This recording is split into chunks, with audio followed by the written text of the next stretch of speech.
नीलाम्बुजश्यामलकोमलाङ्गं सीतासमारोपितवामभागं भाणो महासायकचारुचापं नमामि रामं रघुवंशनाथं। माघ मास महात्म का 9वां अध्याय सुनाने जा रहा हूँ।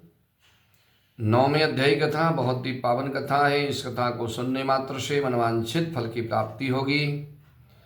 उसके उपरांत यमदूत बोला कि हे वैश्य, सायंकाल में आया हुआ मूर्ख पंडित वेद पाठी या पापी अतिथि ब्रह्मा के समान होता है।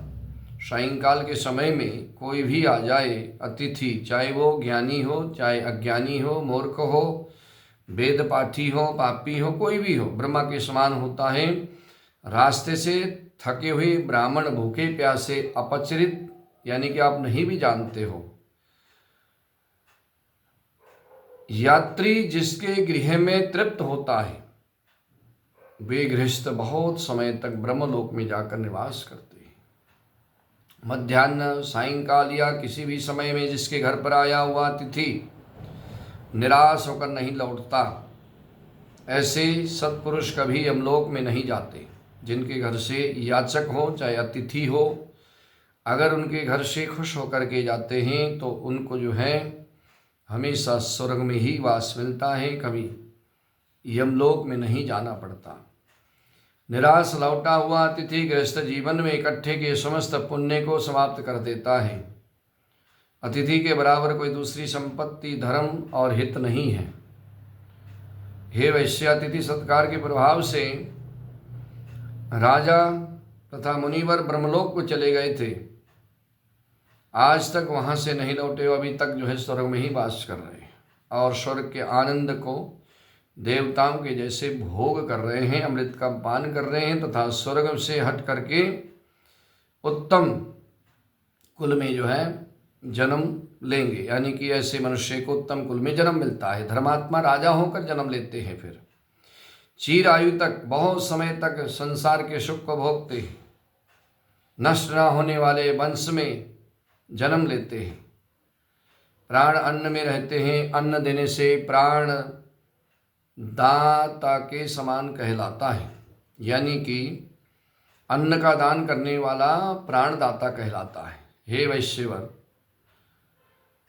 केसरी ध्वज से वैश्यवत देव ने दयापूर्वक कहा था कि हे राजन, कर्म भूमि में जाकर के यदि तुम फिर से स्वर्ग के इच्छुक हो, इस पृथ्वी लोक में आने के बाद फिर दोबारा अगर तुम स्वर्गलोक के इच्छुक हो, स्वर्गलोक जाना चाहते हो, तो तुम वहां जाकर अन्न का दान करो।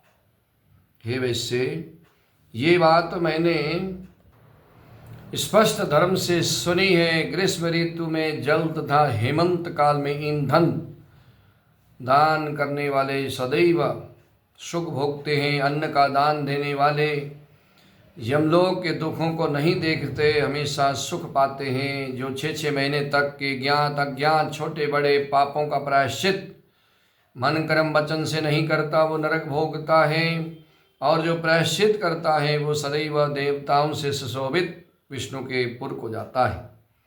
हे वैश्य, जो मनुष्य वेद माता गायत्री या दूसरे वैदिक मंत्रों को जपता है, जो नित्य सवेरे शाम हवन यज्ञ करता है, जो भगवान के नाम का जप करता है, ऐसा विप्र अक्षय गति को प्राप्त होता है। और नित्यवर्ती तीर्थों के सेवन, इंद्रियों को वश में करके, और जो महा पुण्य कर्म करते हैं, भयंकर यमराज को नहीं देखते।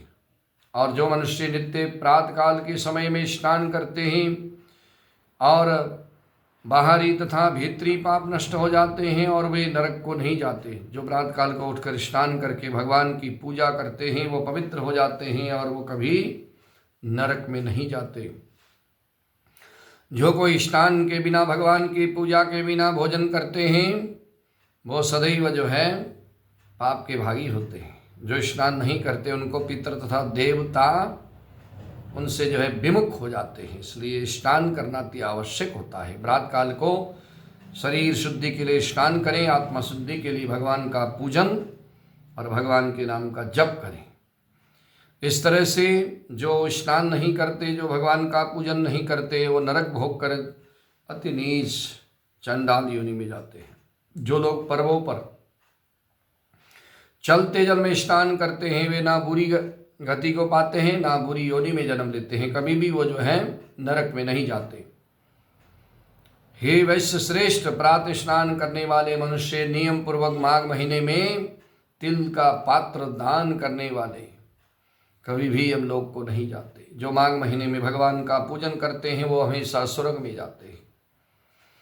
और हे विकुंडल, इनका दान करने वाला मनुष्य स्वर्गलोक को जाता है, हमेशा स्वर्ग में वास करता है। बुद्धिमान लोग पुण्य तिथियों में, व्यतिपात में, संक्रांति में, पूर्णमासी अमावस्या में स्नान करते हैं। कुछ भी दान करो, दान जो है अवश्य करो, तो उससे जो है स्वर्ग में जाकर वास मिलता है।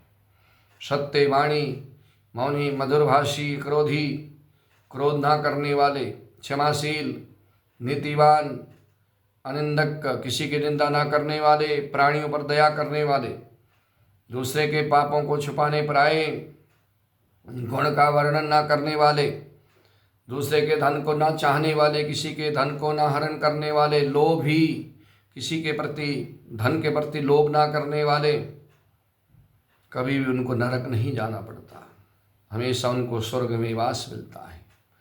जो मनुष्य तीर्थ स्थान पर पाप करते हैं, धर्म की बिक्री करते हैं, काम भावना से ठहरते हैं, पाप कर्म करते हैं, तीर्थ में जाकर के तीर्थ यात्रियों को ठगते हैं, पाप कर्म करते हैं, वो हमेशा नरक में जाते हैं। ऐसे मनुष्यों को नरक में ही वास मिलता है। धर्मात्मा मनुष्य हमेशा स्वर्ग जाता है। पुण्य कर्म करने वाला, माघ महीने में स्नान करने वाला, माघ महीने में पुण्य के कर्म को करने वाला मनुष्य हमेशा स्वर्ग में वास करता है। और माघ महीने में किया हुआ जो पुण्य कर्म है वो कभी क्षीण नहीं होता। माघ महीने में किए हुए पुण्य कर्म का फल तीनों दिन बढ़ता ही जाता है। आनंद कंद भगवान की जय हो। इस कथा को सुनने मात्र से भगवान की भक्ति प्राप्त होगी, मनवांछित फल मिलेगा। आनंद कंद भगवान की जय हो।